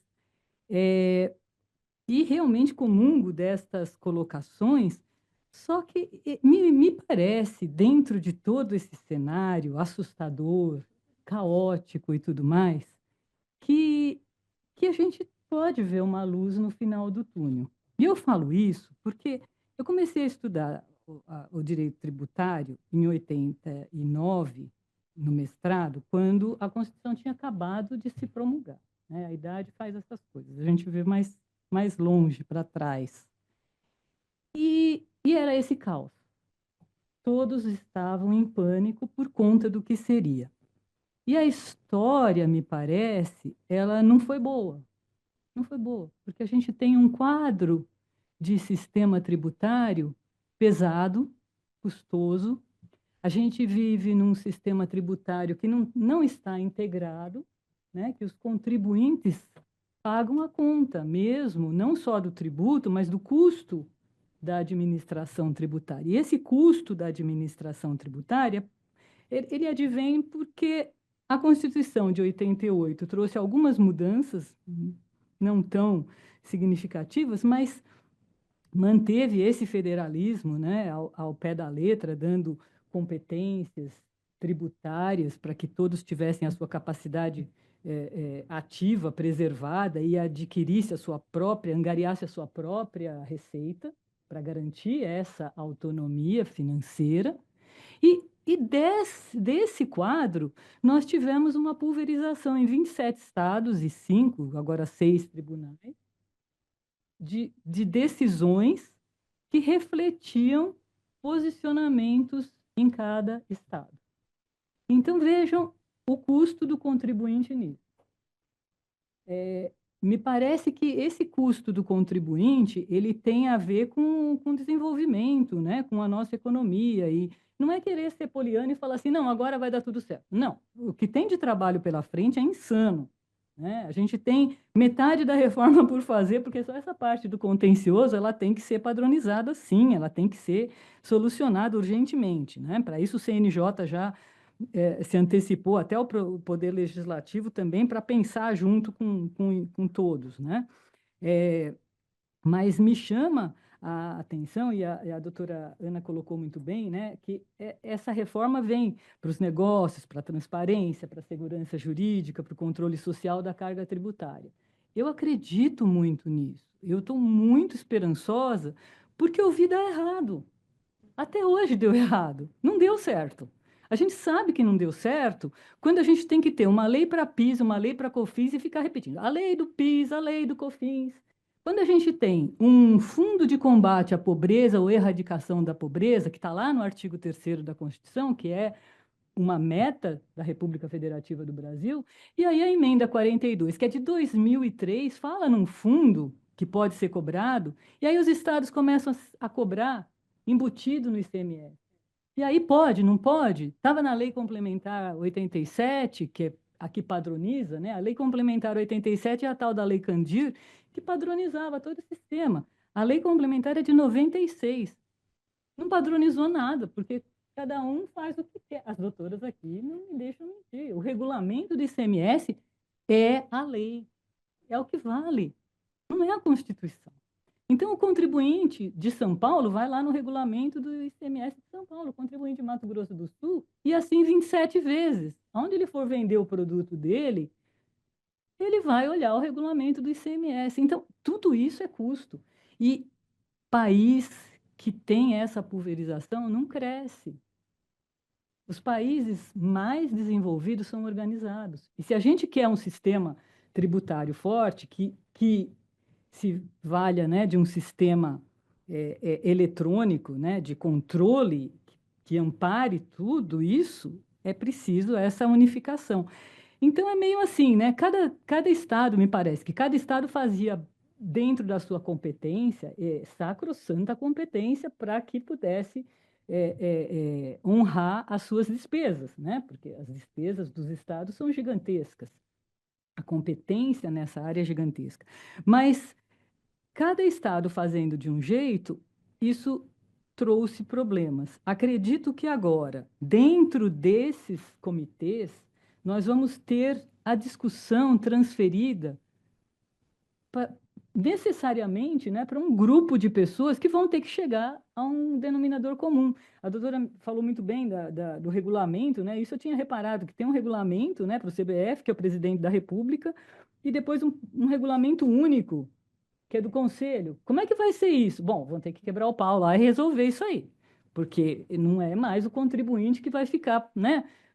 A petição aqui para o Estado de São Paulo, para o TJ de São Paulo, é uma petição diferente para o TJ de Mato Grosso do Sul, porque a administração de São Paulo vê de um jeito, a administração de Mato Grosso do Sul vê do outro. Então, não dá, né? A gente continua, né, se valendo demais, e nunca vai ser diferente do imposto sobre consumo.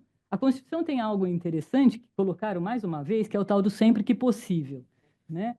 Esse sempre que possível é hilário, né? Sempre que possível eu virei, viu, presidente? Sempre que possível eu virei na aula, né? Eu virei presencialmente. Sempre que possível é fantástico. E aí está lá sempre que possível, mas é uma meia-culpa. Isso tem uma justificativa, porque a meia-culpa do sempre que possível é que os impostos, e o professor Facuri Scaff ontem falou muito bem, os impostos teriam aquele caráter de alcançar a renda poupada, que eram os imóveis. Tudo bem, começaram, mas não deu conta. Muita despesa, precisa mais dinheiro. Então, vamos tributar, isso é histórico, né? Vamos tributar a renda adquirida. Vem o imposto de renda. Mas acabei de ganhar, não sei, eu tenho despesa. Não, não importa. Você ganhou, você paga. E aí não deu. Não deu para pagar, porque o Estado foi crescendo, né? A história do Estado é que ele foi crescendo. E aí a gente tem o imposto de consumo. Então, o constituinte, né, muito envergonhado, né, coloca lá, sempre que possível, vai ser direto, que é o imposto sobre a renda poupada dos imóveis, dos carros, do que tem guardado, e da renda adquirida, que é direto. E quando não for possível, e é disso que a gente está falando, né? A gente está falando do que não é possível. Então, sempre que possível, não é possível só renda poupada e renda adquirida. Então, a gente vai tratar de renda consumida, é o imposto de consumo. Então, nesse sempre que possível, a gente sabe, né, que é sempre indireto, que é sempre não tão justo, né? Mas é indolor, né? Isso é bom, indolor. A gente vai ter que chegar a um denominador comum entre 27 estados como um país, e um país mais forte, me parece. Eu insisto, eu tô muito animada com essa reforma, eu estou muito esperançosa, porque eu vi dar errado. Eu vi dar errado. Então, por conta disso, né, e ainda eu falei desse fundo na esfera do ICMS, esse fundo da pobreza, cobra, não cobra, porque a lei complementar 87 garante, não. Aí tem o desdobramento, aí tem o PIS/COFINS, o que se paga ao FECOP, né, que é o Fundo de Combate à Pobreza, ele incide na base de cálculo do PIS/COFINS, porque o tema 69 diz uma coisa, diz outra. Então, eu excluo da base de cálculo do PIS/COFINS ou não excluo? Então, meu Deus, as repercussões disso, eu acho que está todo mundo cansado. Então, o trabalho que vem aí pela frente, ele é gigantesco. A doutora Inês bem colocou, né? Vai ter que ter um regimento interno para controlar tudo isso, e vai dar trabalho, porque se almoça e janta falando disso e não vai dar, não dá conta, mas a gente vai ter uma padronização, creio eu, uma organização desse país, uma cooperação. Eu acredito nessa cooperação. Que ela vai reunir, vão arrumar um horário para fazer essa bendita reunião de manhã, à tarde, à noite, de madrugada, por videoconferência, mas vão chegar a um denominador comum. É isso que eu penso da reforma, e parabenizo as doutoras, né, que estão aí bravamente à frente disso e vão fazer uma parte, né, muito importante o trabalho, né, tanto da doutora Ana quanto da doutora Inês. Eu agradeço, porque é com essa participação de quem entende do que está acontecendo que a gente vai mudar o país. Então, parabéns. Tem alguma pergunta dos presentes? Aqui nós temos uma pergunta do Tiago Mota, que é analista judiciário, nosso servidor da Justiça Federal de Mauá. E ele diz aqui: excelente exposição. Em relação à hipótese, ele está aflito lá também. Em relação à hipótese apresentada sobre a criação de uma Corte Nacional a fim de solucionar questões específicas tributárias, como compatibilizar tal ideia com o princípio do juiz natural? Então, logo nós saibamos quem é o juiz natural. Não sabemos ainda, vai garantir, né? Pois é. Bem, eu, como já faço parte das histórias todas, até do direito tributário, agora eu estava aqui me lembrando de umas coisas, porque eu, na Justiça Federal, pouco atuei nessas questões, mas tive um período na Procuradoria-Geral do Estado e justamente na Procuradoria Fiscal, né, onde a gente atuava na cobrança da dívida ativa, do então ICM, né, antes do S.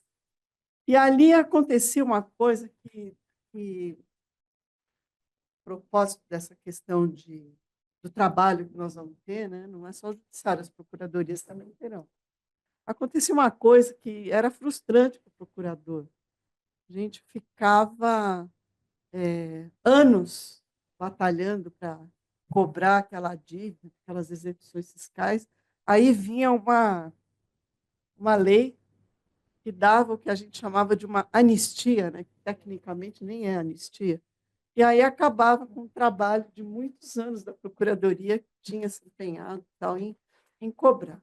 E lembro que havia uma discussão naquela época com relação ao que era anistiado, né? O que se considerava anistiado. Se era o total da CDA ou se eram as parcelas. Isso daí demorou anos e anos, né, para se decidir, afinal de contas, o que era. Então, isso é um exemplo do quanto a gente pode esperar de complicações, né, no meio dessa transição toda, e mesmo depois que o novo regime estiver integralmente em vigor.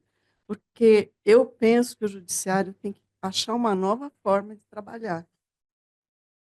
Hoje, o que a gente vê, surge uma tese tributária, né, agora trabalhando com isso, eu estou vendo, a gente recebe uma enxurrada de processos.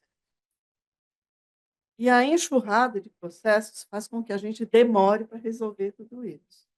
Então, demora para o juiz de primeiro grau dar uma decisão, depois tem um agravo, ele vem para o tribunal, demora para o tribunal dar uma decisão, porque aquilo vem em enxurrada, vem em grande quantidade. Aí o tribunal decide. Bom, enfim, até que chega ao Supremo Tribunal Federal, depois de anos e de passar por um reconhecimento da repercussão geral, que no começo não é reconhecida, depois mudamos de ideia, ela é reconhecida, ela existe e tal. E aí chegamos lá, depois de vários anos, né, de processo suspenso, aí vem, então, uma decisão do Supremo Tribunal Federal num tema e que tem que ser aplicado de forma obrigatória, né, vinculante. E aí nós estamos aqui aplicando de forma vinculante, aí vem uma coisa que a mim me dá um grande susto, que é a tal modulação dos efeitos. Aí é outra hecatombe que acontece com a gente. Então, eu penso que deve ter um outro jeito, um jeito melhor de estruturar o próprio sistema processual, judicial.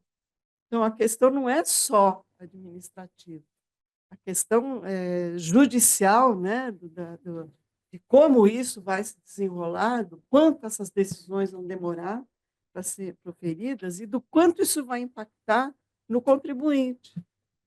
E também numa questão importante na economia do país, porque um país que tem uma jurisprudência assim volátil ou demorada é um país de insegurança jurídica e que evidentemente não é atrativo, né, para investimentos estrangeiros aqui, nem dos investimentos nacionais mesmo. Então, eu acho que isso tudo representa uma luz amarela, sabe, nos chamando a atenção de que a gente está num momento que pode fazer uma grande revolução mesmo para melhorar, não para continuar nesse caos ou criar mais um caos, né? É disso que eu tenho realmente receio. Claro, Obrigada, gostaria de cumprimentar as procuradoras pelas palestras maravilhosas. E, na linha do que eu perguntei ontem ao professor Fernando Scaffi, na perspectiva das procuradorias, era necessária alguma reforma? Que reforma? Foi preciso fazer essa revolução para que se alcançasse um estágio um pouco melhor do que nós estamos vivendo hoje? Bem, eu acho que era preciso sim. Eu acho que era preciso sim. Claro que a gente pode olhar para essa reforma e nesse ponto aqui, naquele ponto ali, isso aqui pode melhorar, talvez pudesse ser diferente. Mas, assim, o que a gente vive hoje de guerra fiscal é um tumor no país. É um tumor, é uma loucura o que acontece hoje. Assim, é muito difícil fazer planejamento, como política pública, planejamento tributário, porque você é tremendamente impactado pela atuação dos outros entes, uma atuação. O sistema, hoje, ele traz os incentivos mais perversos. Então, eu acho que era, sim, necessário.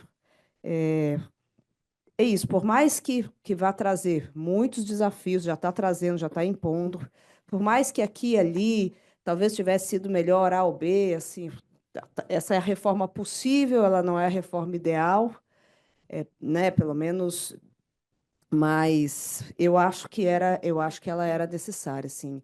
Isso aí eu concordando com a doutora Leila,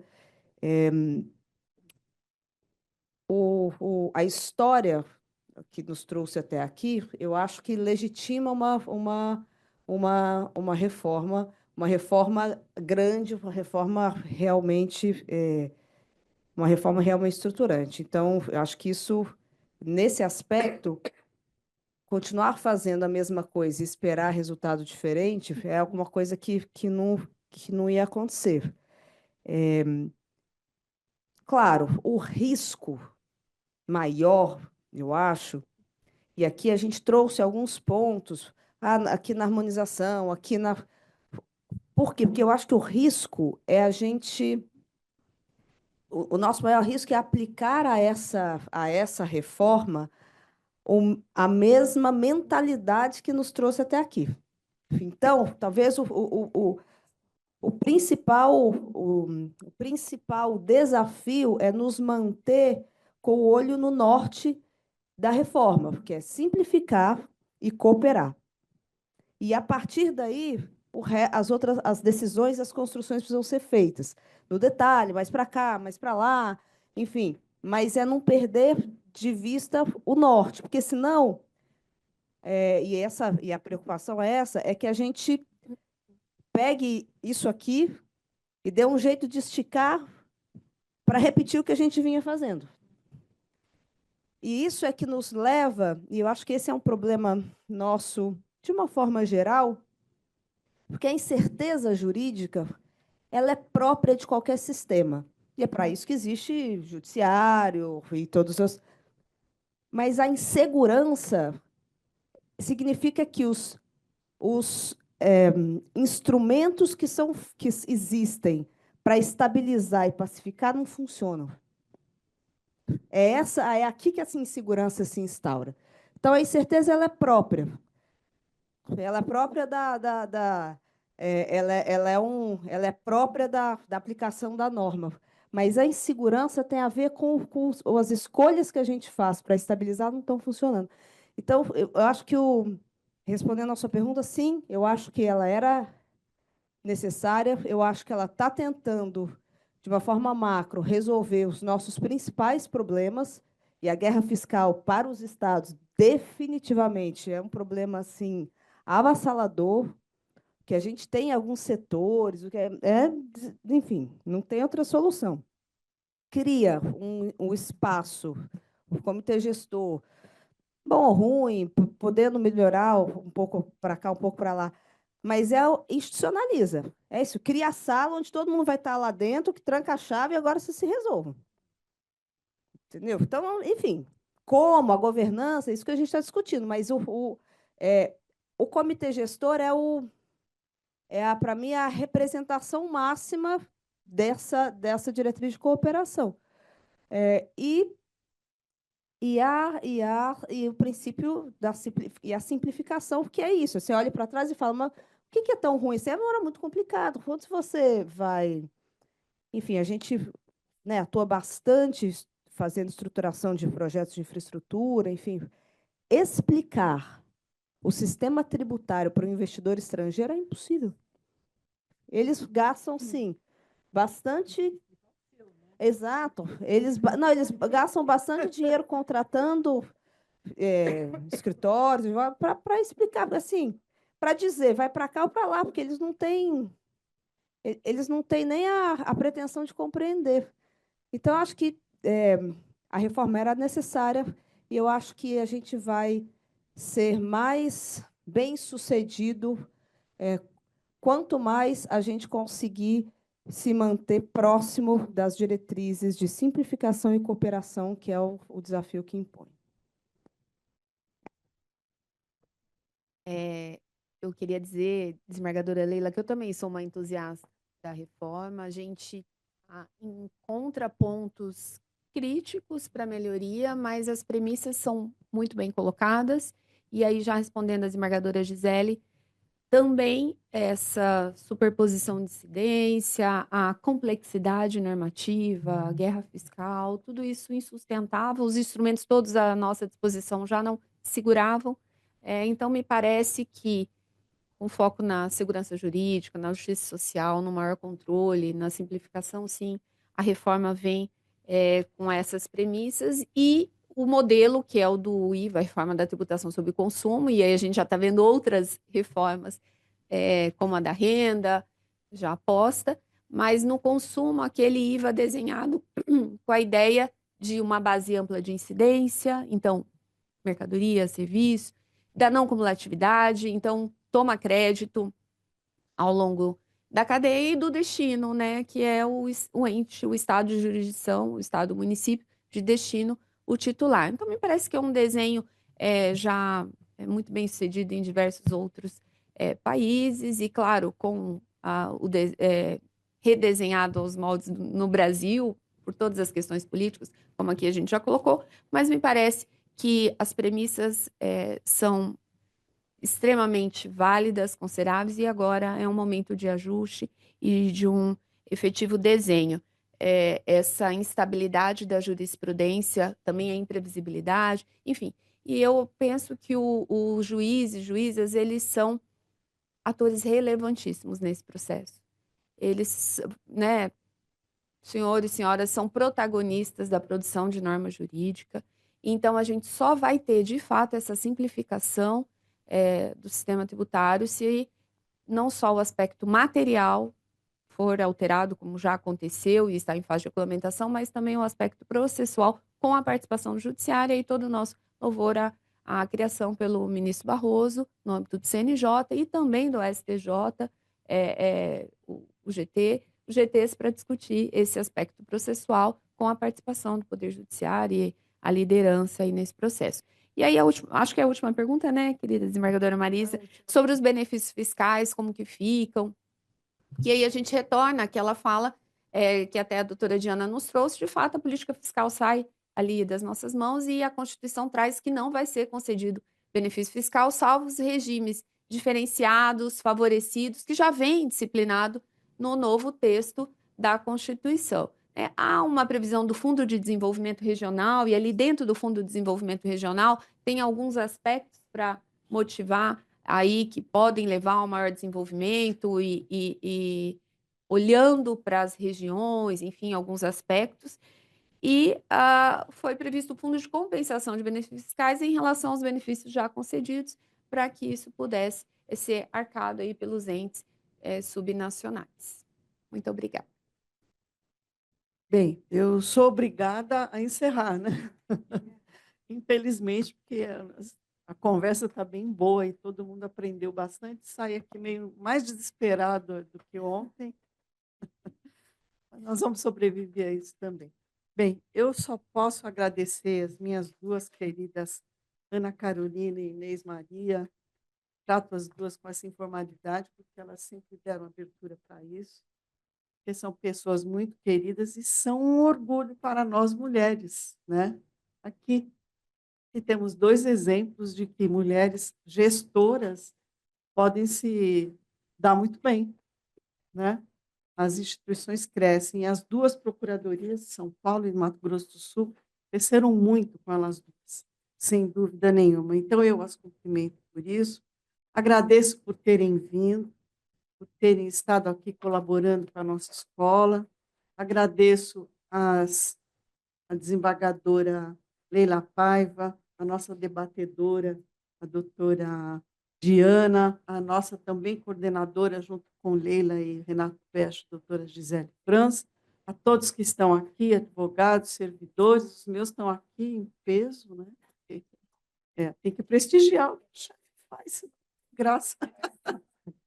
Se nem eles acreditarem, já pensou, não pode. Então, gente, muito obrigada por tudo, a vocês todos. 237 nós tivemos, agora o pessoal está saindo, firmes aqui durante quase 2 horas. Então, muito obrigada a todos e amanhã nós voltamos. Amanhã o nosso convidado é o professor Paulo Aires Barreto. Certamente será uma outra aula imperdível. Então, muito obrigada a todos e até amanhã.